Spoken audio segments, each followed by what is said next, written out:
आदरणीय गरीबदास साहिब जी गांव छुडानी, जिला झज्जर, हरियाणा वाले को मिले और उनको सचखंड लेकर गए सतलोक में, और ऊपर के सभी दृश्य दिखाए उनको। ब्रह्मा विष्णु महेश की सतीथी आंखों दिखाई और उन्हीं के मुख से कहलवाई कि हम तो जन्म मृत्यु होती है और हम कंप्लीट गॉड नहीं है, हमारा जन्म मृत्यु होता है, हम केवल सीमित कार्य ही कर सकते हैं। और फिर धर्मराज के दरबार में लेकर गए। जब धर्मराज यानी यहाँ का चीफ जस्टिस है ब्रह्मांड का, जो ही कबीर परमेश्वर जी उस धर्मराज के दरबार में पहुंचे, चीफ जस्टिस के दरबार में पहुंचे, धर्मराय ने चेयर छोड़ दी, अपना सिंहासन त्याग दिया और नीचे खड़ा होकर करबद्ध हो गया। क्योंकि ये अध्यात्म मार्ग जो है उसी को प्रभावित करता जिसके अंदर वो कनेक्टेड होता है। तो उसको धर्मराज को ये देखने की और जानने की आवश्यकता नहीं पड़ी कि कौन आया है तेरे दरबार में। तुरंत उसको अपने आप उसके अंदर से ऐसी प्रेरणा हुई, बाहर खड़ा हो गया आकर के और करबद्ध हो गया कि कोई प्रबल शक्ति तेरे इस न्यायालय में आ गई है। तो गरीबदास साहिब जी आंखों देख रहे हैं और कबीर साहब उस धर्मराज को डांट लगा रहे हैं, जिसके सामने ब्रह्मा विष्णु महेश की हिम्मत नहीं बात करने की। ब्रह्मा विष्णु महेश भी अगर उसके दरबार में जाएंगे तो वो सिंहासन नहीं छोड़ेगा। जैसे अपना चीफ जस्टिस होते हैं सुप्रीम कोर्ट के, तो उनके सामने चाहे कोई प्रधानमंत्री जाए या कोई अन्य कोई कितना ही बड़ा अफसर जाए, वो चेयर नहीं छोड़ेंगे। यदि राष्ट्रपति जाएगा तो उन्होंने वो सिंहासन त्यागना होगा, उनके लिए खड़ा होना पड़ेगा। तो इसी प्रकार वो सुप्रीम पावर कबीर भगवान जब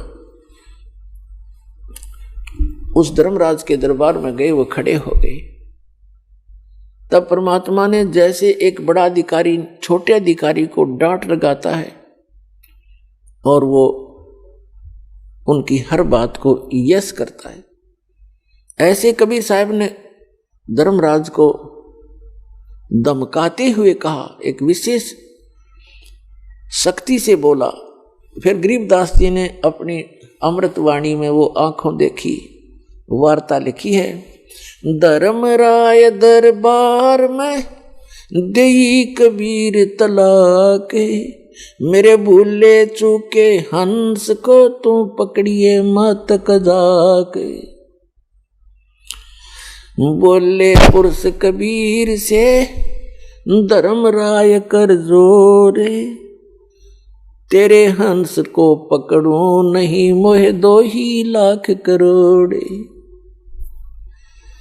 धर्मराज को परमात्मा ने डांटते हुए कहा कि धर्मराज दरबार में देई कबीर तलाक, मेरे भूले चूके हंस को भी तू पकड़ना मत कजाक।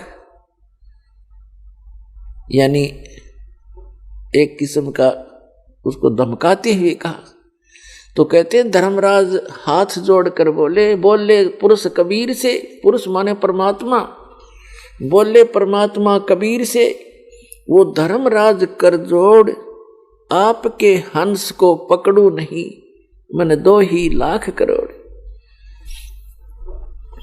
फिर धर्मराज ने एक प्रार्थना की कि हे भगवान, आपकी शरण में आने से पूर्व जिन्होंने गलतियां की हुई हैं, पाप भी किए हैं, इनके अकाउंट में मेरी बही में यानी मेरे खाते में मेरे पास लिखे हुए। और यहाँ का विधान है जैसे कर्म करेगा वो फल तो मुझे देना ही पड़ेगा। क्या कहते हैं, कर्मों से तीरथ थे और मुख से कहें कबीर, उनको निश्चय पकड़ूंगा मन जड़नी पड़े जंजीर। के जो आपका नाम ले रहे हैं अब तो, लेकिन पहले उन्होंने जैसे कर्म कर रखे हैं उसके आधार से तो दाता मन उनको पकड़ना पड़ेगा और उनको यथावत सजा देनी पड़ेगी, जंजीर से बांधना पड़ेगा। तब परमात्मा ने कहा कबीर साहब ने, कर्म भरम ब्रह्मंड के मैं पल में करहूं नेस, जिन हमरी दुहाई दी सो करो हमारे पेश। तेरे इस ब्रह्मांड के कर्म तुमने इनको ऐसे विवश कर रखा है, इनको इतना मिसगाइड करके तुमने ये पाप करवा रहे हो इनसे, तो इनके सभी पूर्व के जो पाप हैं उन सब को मैं क्रॉस कर दूंगा, उनको कैंसिल कर दूंगा, नाश कर दूंगा। और जिन्होंने मेरा नाम ले दिया कि मैं कबीर जी का भक्त हूं, तो मेरे पास ले आना, तुम उसका अकाउंट मत करना। फिर धर्मराज ने कहा कि जो आपकी आज्ञा प्रभु वही होगा।